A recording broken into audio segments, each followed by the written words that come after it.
प्यारे बच्चों, इंग्लिश की कक्षा में आज हम पढ़ेंगे chapter 3 flying together.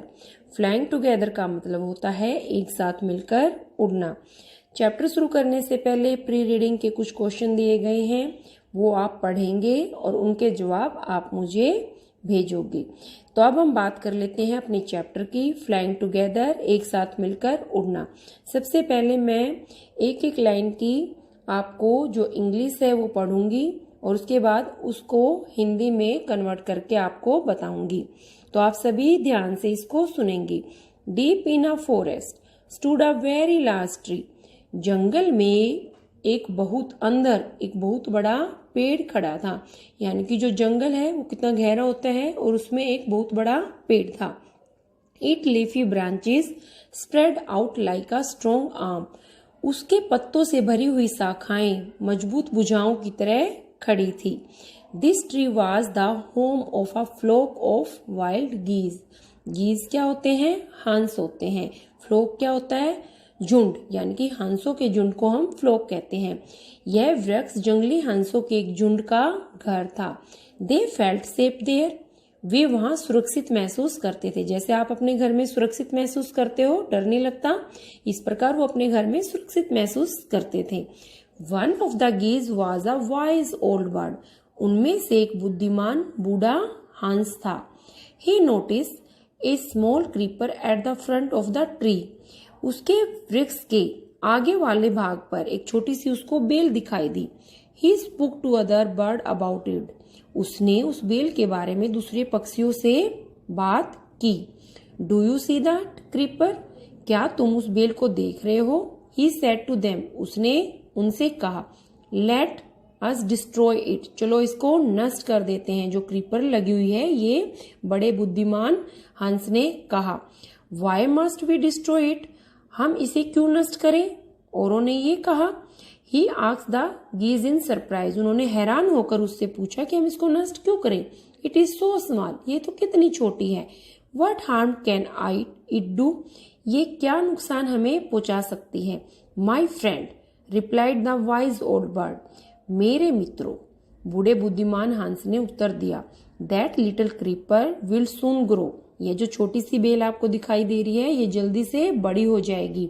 As it creep up this tree, जैसे ये इस पेड़ पर ऊपर चढ़ती जाएगी, it will become thick and strong. यह बहुत मोटी और मजबूत हो जाएगी। यह किसने कहा? यह बूढ़े हंस ने औरों को कहा। What of that? Asked this geese. उसने पूछा कि इससे क्या होगा? What harm can a creeper do us? एक बेल हमें कैसे नुकसान पहुंचा सकती है? और हंसों ने, जो बुद्धिमान हंस था, उससे पूछा। Don't you see, replied the wise bird. क्या आपको नहीं पता? बुद्धिमान पक्षी ने उत्तर दिया। With the help of that creeper it will be possible for someone to claim this tree.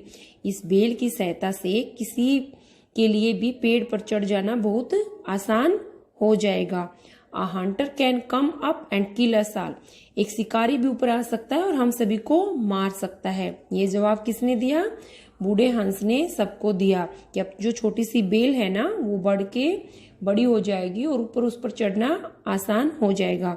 Well, there is no hurry, they replied. ठीक है, ऐसा करने की कोई जल्दी तो नहीं है। The creeper is very small. ये बहुत छोटी है। It would be pity to destroy it now. इस बेल को अब नष्ट करना अच्छा नहीं होगा।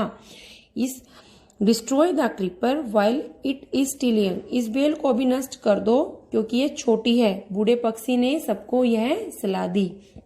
Now it is a tender and you can cut it easily. अब तो यह नरम है और आप इसको आसानी से काट सकते हो। बाद में इट बिकम हार्ड। ये बहुत कठोर हो जाएगी। You will be not be able to cut it. तुम इसको आसानी से काट नहीं पाओगे। यह सलाह किसने दी? यह बूढ़े हंस ने सबको दी। Stronger and stronger it become until it was a strong as a thick rope. वह मजबूत होती गई और वह मजबूत होकर वह बेल धीरे धीरे पत्थर की तरह बन गई। तो one morning when the geese had gone to search of a food, एक सुबह जब हंस भोजन की तलाश में बाहर गए हुए थे, a hunter came to the forest, एक शिकारी जंगल में आया। So this is where the wild geese love, he said to himself. अच्छा, तो इस पेड़ पर जंगली हंस रहते हैं, उसे स्वयं से अपने आप से ये बात कही। When they come back in the evening, I shall catch them. जब वे शाम को वापिस आएंगे मैं उनको पकड़ लूंगा। अब देखो बेल बड़ी हो गई थी बच्चों, और जो हंटर था, शिकारी था, वह आसानी से बेल पर चढ़ सकता था, इसलिए उसने सोचा यहाँ रहते हैं गीज, अब वो शाम को आएंगे तो मैं उन सबको पकड़ लूंगा, मार दूंगा। The hunter climb up the tree with the help of the creeper. उस बेल की मदद से शिकारी आसानी से बड़े पेड़ पर चढ़ गया। He got to the top and spread his net there. वह चोटी पर पहुंच गया और वहां उसने अपना जाल बिछा दिया। Then he climb down and went away. और तब वह नीचे उतरकर चला गया और किसी को पता भी नहीं चला, क्योंकि वहां कोई था ही नहीं। In the evening the geese return home, they did not notice the net. शाम को जब हंस घर लौटे तो उन्होंने जाल को नहीं देखा। As they flew into the tree they are trapped. जैसे ही वे उड़कर पेड़ के ऊपर बैठे तो वो जाल में फंस गए। ट्रैप यानी कि फंसना। They struggle hard to get out but could not.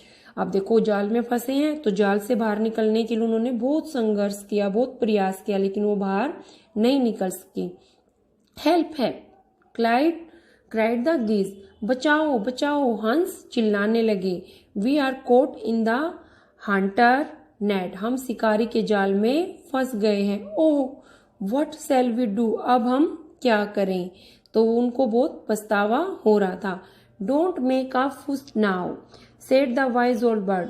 अब उदम मत मचाओ, बूढ़े बुद्धिमान पक्षी ने कहा। Long ago I told you to destroy the creeper. बहुत समय पहले मैंने तुम्हें इस बेल को नष्ट करने के लिए कहा था, बट यू डिड नॉट, लेकिन तुमने नहीं किया।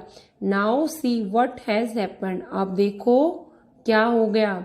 Tomorrow morning the hunter will come back and kill us all. कल सुबह शिकारी आएगा और हम सभी को मार देगा। ये किसने कहा? ये बूढ़े बुद्धिमान हंस ने कहा। We were foolish wept the bird. हम तो मूर्ख थे, पक्षी रोने लगे। We are very sorry we did not listen to you. हमें बहुत खेद है कि हमने आपकी बात पर ध्यान नहीं दिया। Please tell us what to do. कृपया हमें बताइए कि अब हम क्या करें। They listen carefully replied the wise word.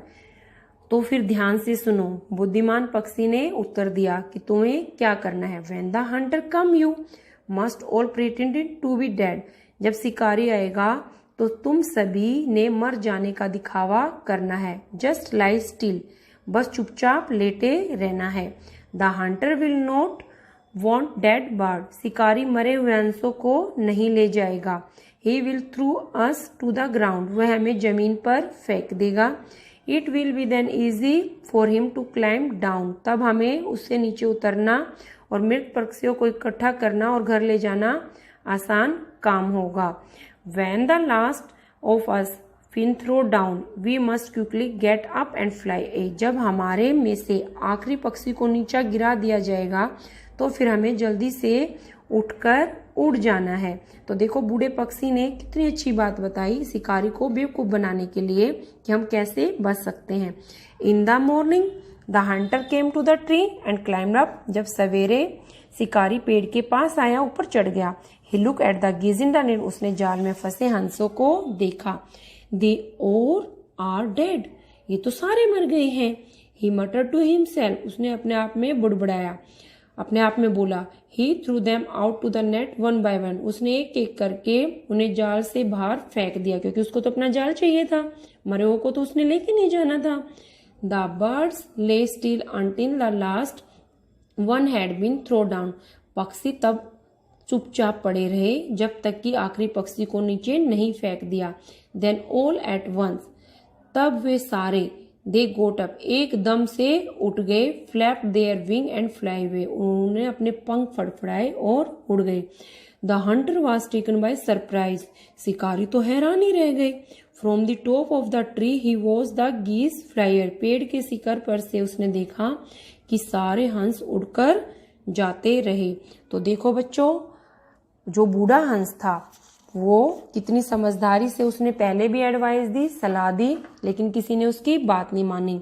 तो हमारे प्री रीडिंग में बच्चों क्या है, यही है कि हमें अपने बड़ों की बात हमेशा माननी है, उनकी सलाह को सुनना है।